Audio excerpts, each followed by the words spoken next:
What is going on, YouTube? This is Acid Root. So I'm going to review the second album by Young Joc, and basically this album is called Hustlenomics, and it came out in late summer of 2007. It was pretty much damn near on the heels of Young Joc's first album, New Joc City, which was basically seen as the more commercially successful album. I want to say the New Joc City approximately went platinum, but this album didn't even go gold. So this was kind of the album that got Young Joc this was kind of the album that got Young Joc dropped from Bad Boy. It wasn't because wholesomely of this, but it's just the fact that this album kind of underperformed and Young Joc was not seen as much more of an afterthought with this album, which is basically the truth. He was still which was basically the truth. He was still on Bad Boy throughout 2007, and they had a lot of backing and thinking that he was going to do another hit album like New Joc City, but it just didn't quite deliver as much. It was a different taste of an album, and Young Joc really kind of ditched and shed the personality of being like this kind of by the book clockwork hustler of New Joc City, where in New Joc City you could tell by the album cover that he was on his chirp, on his phone, making deals, making plays, that type stuff, hustling throughout the city. Even though this album is called Hustlenomics, it has a lot more kind of business like and less kind of on the streets kind of mentality about it, where it's just kind of a lot more emphasized going from just being white tees and basketball shorts to being more like just more sophisticated clothing as far as that kind of goes. I'd say he's not necessarily in blazers and suits and ties like Jay-Z is and that type of stuff, but just kind of the in-between kind of phase where he's just not on the block anymore on like his Motorola phone and that type of stuff. And that's just kind of the concept. I feel like this album really needed songs like Patron and like I Know You See It and It's Going Down and some of that type of stuff. Nitty is not on here at all, which he desperately probably needed to be. There is some good stuff on here, but this just kind of feels like a more kind of varietized version of like the stuff that T.I. and Jeezy was doing, which I feel like Young Joc, it was just too sudden and too soon for him to become as sophisticated as he was that quickly. I just feel like this one kind of just approximated to something where Young Joc kind of lost his identity, which was really kind of being a trap and snap artist. There's no signs of any snap on here at all. And this is really kind of the thing. The sound of like if you really loved Young Joc for It's Going Down and I Know You See It, that sound is completely ditched and there's just nothing close to it. I mean, there are some Southern fried productions like I'm a G and Bottle Poppin', but for the most part, this album just does not have the kind of popular snap sound in it. This was a direct shedding of that personality quite instantly. And it just felt like this pretty much 6 months before this album came out, Young Joc was still kind of promoting New Joc City with songs like First Time and Patron and some of those type ones. But it was just kind of this the transformation.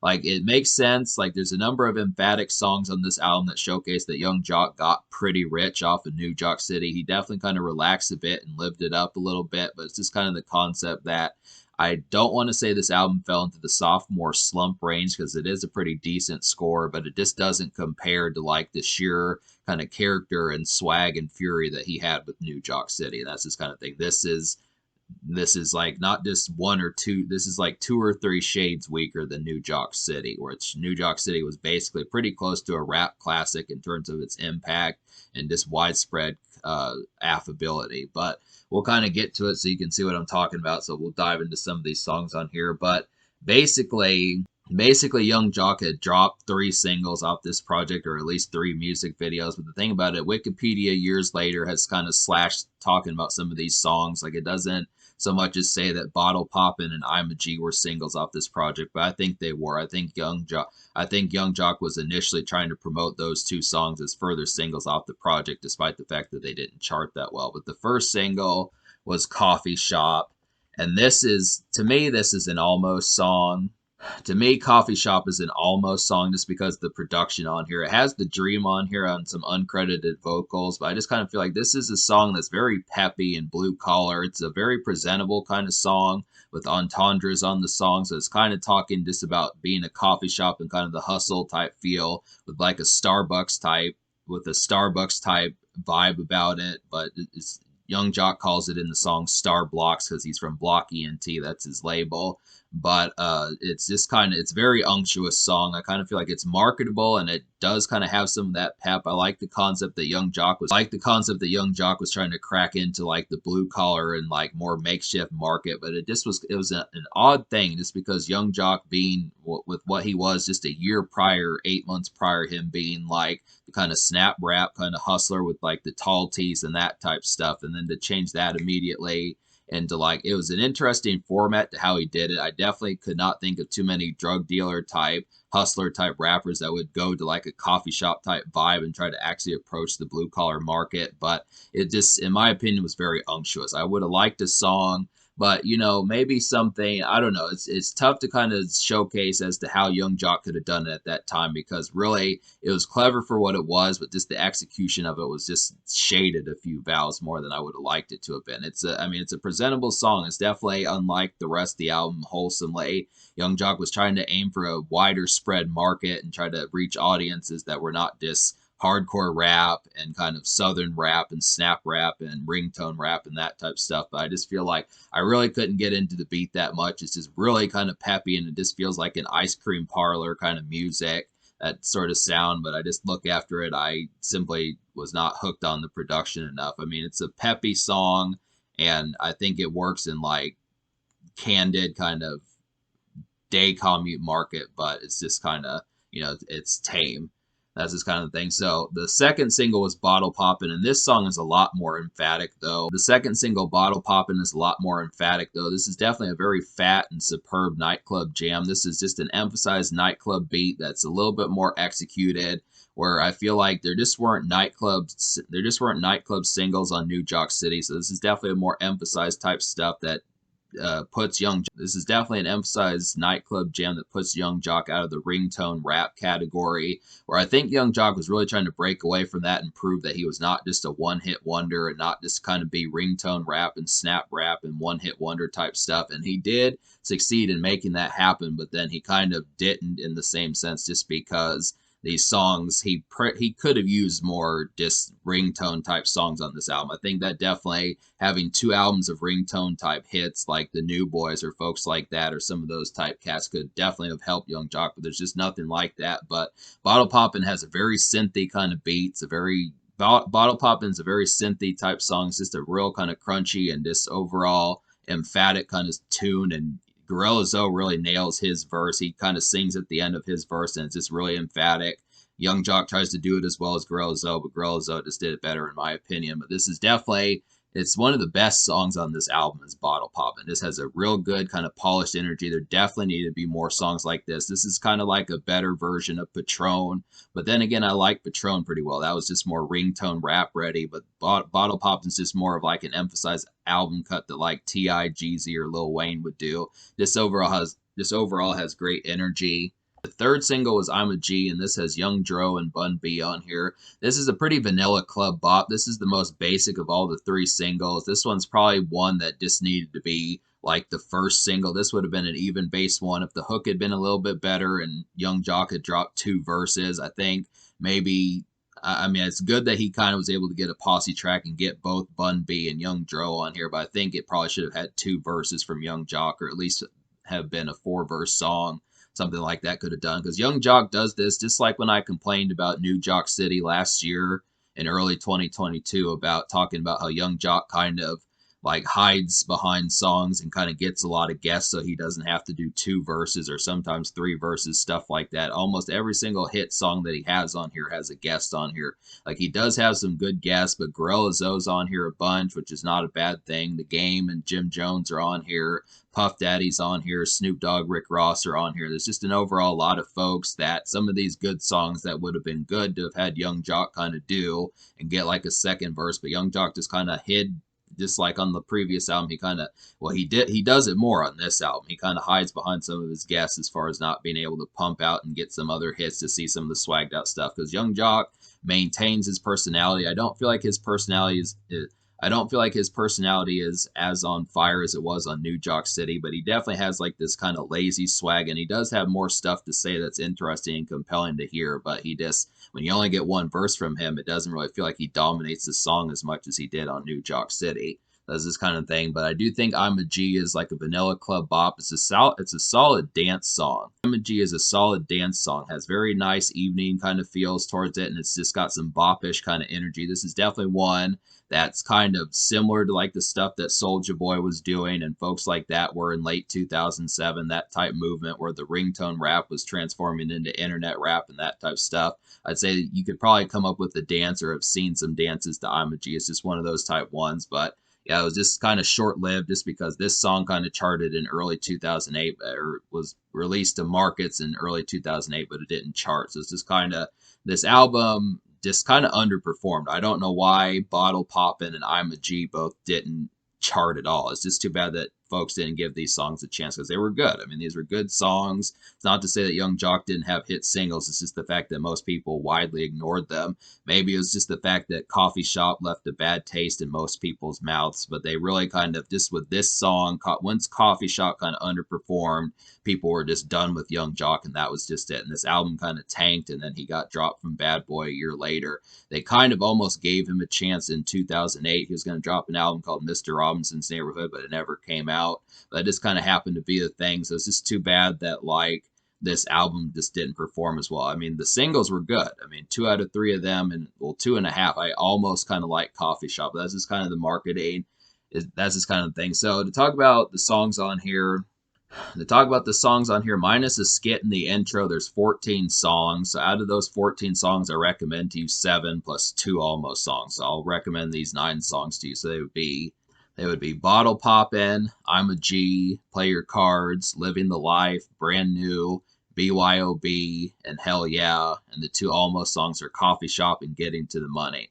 So Getting to the Money. So basically, I talked about why Coffee Shop was an almost song, but the reason why Getting to the Money is an almost song is because I like this song. It has a kind of basic kind of night venue type feel towards it, but it's just got a beat loop that's pretty simple and could be a lot better. It just gets tiresome pretty quickly. It's a little bit of a grating beat loop on here. This is something that maybe the beat choice could have been better. I like the concept that Young Joc was trying to put out like a factory kind of stock club song, but this feels like this is one that would get kind of grating on a mixtape that would be free. So I definitely think maybe the budget could have been I feel like the budget probably could have been ramped up a bit to where the beat loop could have been just a little bit better. Just another beat like Bottle Poppin' or I'm a G, something like that. This is just kind of one where it just is not quite as emphatic as what probably needed to be. I mean, it's a good basic kind of club jam if you're just going out to a club and you just need something that's not a single but just a good song, and this is the album you picked up. This gets somewhat the job done on like a regular night out, but it's just not one I would listen to like 5 or 6 times in a day or 20 times a week or something like that. It's just kind of a real somewhat grating but just regular kind of night out kind of song. And then talk about some of these, like there's 2 kind of summary songs on here. This is kind of the emphatic Young Joc that feels like he's just in house slippers and kind of kicking back a bit. These are 2 vacation songs where Living the Life is really like a lazy summer day kind of song. Definitely has that summer blaze type feel. It's a vacation type song and it just feels very stretched out. The guitar licks on the song just really feel like you're in like late July, late August for a while. This like August vacation, something like that. It's interesting that it was a Drumma Boy beat. I wasn't expecting that. And then Brand New kind of feels like a sophisticated type song that I would have expected from Rick Ross. This definitely felt like something Rick Ross would do, but it has Rick Ross and Snoop Dogg on here. This is definitely like a vacation and sightseeing song. This one's a little bit more emphatic and sophisticated than Living the Life, or Living the Life was just like a kind of where Living the Life was just kind of like a summer beach chair kind of vibe. I feel like Brand New is kind of more of like a sophisticated, being in a robe, kind of more fancy type feel towards it, maybe being at a hotel, something like that. It's a sightseeing song. Summer Haze just has a real suave type feel. It's good to kind of get that. And I like the topic of it too. Young Joc talking about how he buys stuff brand new when most folks are getting it used and that type of stuff. So it's interesting. BYOB is one of the best songs on here. I definitely feel like this is just an immediate highlight just because this is a get tanked song, which Young Joc didn't have on New Joc City. And this is just a hype house party number, which is another thing Young Joc kind of didn't do much on this album. This is definitely something that gives similar vibes to like Broken Side and LMFAO and some of them. It just has a really kind of get cranked kind of beat on here. The Neptunes did this beat, which is pretty awesome. This is definitely like the craziest song on the album. I would definitely say if you're trying to pound some shots and have like some good drinks and have some fun on have some fun on like a Friday, Thursday, Saturday night. This is definitely a good vibe for that. And then Play Your Cards is like a vanilla hustle song. This is definitely a good intro song. This is a very good promo song at that. It's just decently flashy, and it just feels like a vanilla kind of hustle. And this kind of feels like a vanilla song in terms of a hustle sense. It's just a very typical and regular kind of sounding, gotta get on the grind and motivate kind of song. And just really has that promo type feel as far as stepping out and just looking kind of flashy, but just still at the same time getting money, like Young Joc implies in the album and some of these topics on here. So it's just good to kind of get that. This pretty entry and just basic kind of stepping out bop in a lot of ways. But then, yeah, I think that about covers it in terms of the songs I recommend. That leaves 5 songs left that I didn't enjoy, and most of them are towards the end. Like, I didn't really like the production on Hustlenomics, which was the outro, basically. This one was... I didn't really like the outro on this album, which was Hustlenomics. Just kind of had a poor production and just didn't really sum up the album as well as it needed to. I think it probably should have been a heavier hitting song. I didn't really like the song Mama either. I mean, it felt like a necessary song, but it just was kind of like, it's just kind of a song where if you're not kind of in the mood for a certain topic such as that, it just doesn't really hit as hard. So that's just for a more personal type moment if you're looking for that. And then Chevy Smile, like, was an okay type song. I like the hook on there somewhat, but, with most songs where people confess their love for cars and that type of stuff, it just doesn't have anything emphatic, something like sipping a beer or something like that. I know drinking and driving doesn't mix, but just for the most part, most of the time, these folks are stone cold sober when they make these types of songs. So this doesn't have that emphasis of saying, when I sober up, I'm going to go out and cruise in my Chevy. Just something like that could make it more emphasized as opposed to just, cruising in the wind and that type of stuff. So it's just kind of one of those ones. And then Pac-Man was kind of a gimmick. Like at the beginning of Coffee Shop, the Pac-Man kind of character that Young Joc created is on that, and it's just kind of like a sped up voice and kind of like a gimmick, but the gimmick song was just I mean, I guess it was clever just because not everyone does that, but I didn't see too much taste for it. And then Cutthroat was just kind of like a cheesy kind of thug posturing song. I just felt like this is another one where the beat loop got tiresome pretty quickly. This wasn't that quite that emphasized as much as I would have liked it to have been. Just kind of a clumsier cut compared to some of the songs that Young Joc did on New Joc City, like Do You Bad or something like that, or was just kind of clumsy compared to songs like Do You Bad or I'm Him off of New Joc City. So I just felt like Young Joc was just more convincing on his more thuggish type songs on that album. But that's just kind of the thing. So me liking at least 7 songs out of 14 plus 2 almost songs, which I'm kind of still on the fence about, I would have to say I'm going to give this album basically like a solid 7 out of 10. I think that's pretty good. Nowhere compared to like the 9 or 9.5 score that I gave New Joc City. I feel like there's some comfortable things. Young Joc is definitely comfortable on here. But like I said, I kind of have a larger complaint this time about the fact that Young Joc kind of hides behind some of his guests. There's too many guests on here, and there's too many guests on here, and I feel like if he was going to have 2 guests on one song, he should have had a 4th versus to kind of tie it down, because I feel like Young Joc definitely had a personality to be able to showcase that he can nail some of these, but he just doesn't really do it as much. There's some good songs that definitely needed more Young Joc, and it just kind of feels somewhat like a compilation when he needed to be more on display than he was. And this, I did like the variety to this album, which I do feel like some of these summer vacation type songs and like the club songs were definitely pretty good, and some of these newfangled topics that Young Joc kind of did were good, but I do kind of miss like the snap rap and ringtone rap edge that Young Joc had on New Joc City. It just felt like he abandoned that style too quickly, and he just doesn't overall have like a #1 or top 5, top 10 hit like he did last time. I felt like he leveled up and siphoned himself in terms of being able to get these album quality songs to get in like T.I. and Jeezy territory. But the thing about those guys, T.I., Jeezy, Lil Wayne, Rick Ross, they did that across a series of albums more so than just leveling up. I mean, I guess Rick Ross leveled up pretty quickly, but even he managed to get hits like that. So I just feel like he should have consulted Nitty this time. He definitely should have had a hit that could have just been snap rap or something like similar to It's Going Down or I Know You See It or Patron or some of those type ones, or Do You Bad or Dope Boy Magic or something like that. I just feel like that kind of hustler spark, he just moved up, he leveled up pretty quickly, and he ditched that style just to the point where that kind of edgy street and kind of ground level street type feel is just not on here this time. And it just feels like this new personality that Young Joc has You know, there's another song.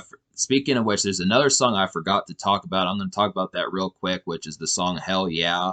This is kind of like a jivey. Hell Yeah is kind of a jivey white collar jam similar to American Gangster, the stuff that Jay-Z was doing with American Gangster. It's just a richer sound and it's very elegant. It just sounds very glossy and just feels like something you'd listen to in like a white collar kind of suit and tie kind of environment. And it's interesting that Young Joc had a song like this. I just kind of would have to say this is pretty much out of his character, considering the fact that just an album before he was in Tall Tees and that type of stuff. So that's an interesting one.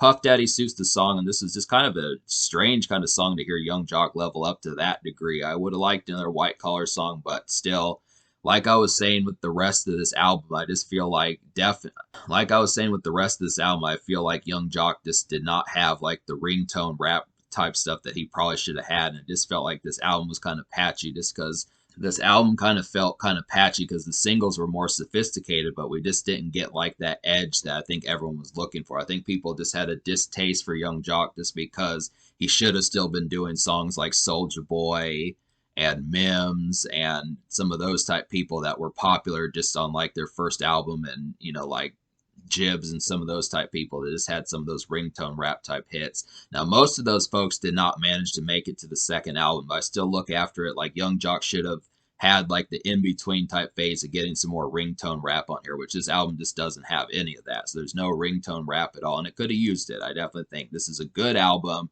but it's just tough to recommend around your buddies just because it just doesn't have like that edge of New Joc City. Which leads me to the social score. I would say the social score I'm going to give like a 5.75 out of 10, where there is some good moments on here, but it just does not compare to like New Joc City. That's just the funner album. It has songs like Patron, Do You Bad, I'm Him, Dope Boy Magic, I Know You See It, songs like that, Knock It Out, some of those type moments where I just feel like these are just kind of toned down. I mean, I'm a G, BYOB, Bottle Poppin' are some good moments, but it just is in a way lesser quality, and it just doesn't have like the sheer bite and kind of social kind of Friday night, Saturday night kind of party type vibe this time. I feel like Young Joc is just more content with being comfortable and soaking up the sun as opposed to I feel like Young Joc just is more concerned with soaking up the sun than amplifying his catalog and really bolstering like his sheer best greatest hits that he could have had, and it just doesn't do that this time. I mean, it does have like 3 or 4 hits, but in terms of like the sheer quality